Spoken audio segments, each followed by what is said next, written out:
The interactive covers a variety of aspects of school spending. It includes not just total school spending, but it also looks at the various components of school spending.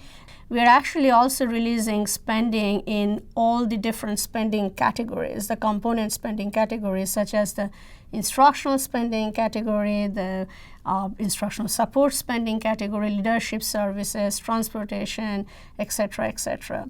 And you can look at each of these over time and across school districts. We are making this data available in two forms: the raw data, where you just see the total spending in each of these categories.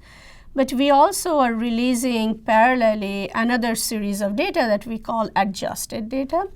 And this adjusted data actually control for the different student groups who get different funding from New York City just because they have different needs. So typically there are certain groups of students, for example, the free or reduced price lunch students, or the students who have a different IEP or individualized education program, or students who are English language learners. They typically get a different amount of funding from the city just because they have higher needs and they're more costly to educate. The raw data really do not give the whole picture.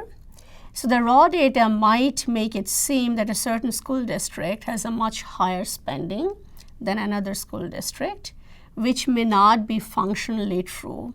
On the other hand, if you actually control for the student groups that get different funding because of the differences in student needs, you might see that these two districts have very similar spending. So that's informative. So that is really the effective spending that you should be looking at. So I anticipate that these interactives would appeal to a wide range of people, essentially.